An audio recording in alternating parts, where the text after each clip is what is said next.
Жол коопсуздугун алдын алуу максатында ар кандай иш-аракеттер көрүлгөнү менен жыйынтыгында чеке жылытарлык деле майнап жок экенин айткандар арбын.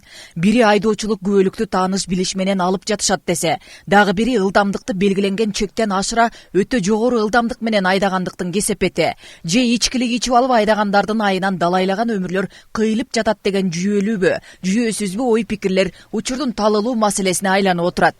Мына ушул багытта республикалык жол көзөмөлдөө тармагынын кызматкерлери жерлерде болушуп, түшүндүрүү иштерин жүргүзүп жатышат. Каракол шаарында атайын жөө жүрүш өткөрүлүп, кокустуктан ала салып кеткен автоунааларды жүктөп алышып, шаар айлантып элге көргөзүштү.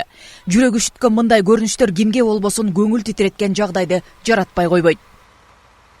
Бүгүнкү өткөрүлүп аткан иш-чаранын өзү бир негизи жол кырсыктардын алдын алуу максатында. Биздин министрибиздин урматтуу генерал-лейтенант, милициянын генерал-лейтенанты Ниязбеков Улан Омакановичтин 2 айлык иш-чарасы бар. Ошол иш-чаранын негизинде ушулку азыркы учурда мына биз Каракол шаарында бул бүткүл эле Кыргызстан аймактарында өтүп келе атат. Биздин башкы башкармалыктан жетекчилер келген. Ошолор менен биргеликте чогуу мына азыр Каракол шаарында жөө жүрүштү өткөрдүк.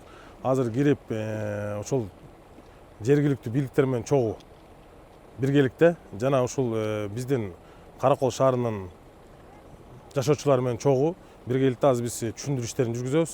Жаш кезинен тарта жол көзөмөлдөөчү болуп иштеген ардагерлер да мындай ишке көңүл кош карашпай, эң башкысы темирдей тартиптин болушун талап кылышат. Союз маалында айдоочулук күбөлүгүнөн ажырап эле тим болбой, өкмөт тарабынан берилүүчү жеңилдиктерден, эгер турак жай алуу үчүн кезекте турса, ала турган үйүнөн да кол жууп калган учурга чейин жазаланып келгенин мисал катары айтат.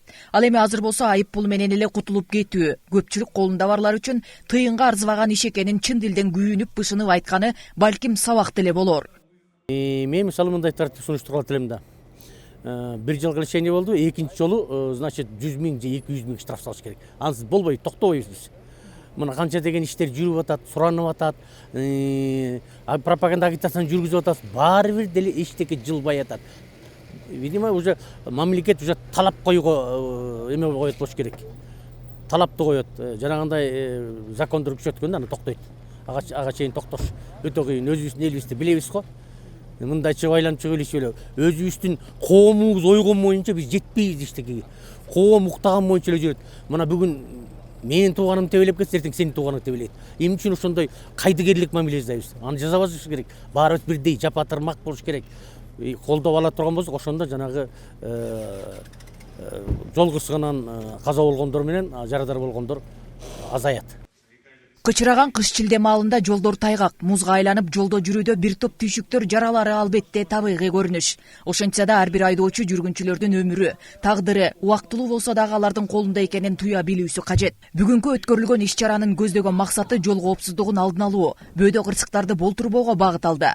Мындай иш-чара Түп районунда дагы улантылмакчы. Нуржан Дөткулова, Айбек Турдакунов, ысык көл жаңылыктары үчүн Каракол шаарынан.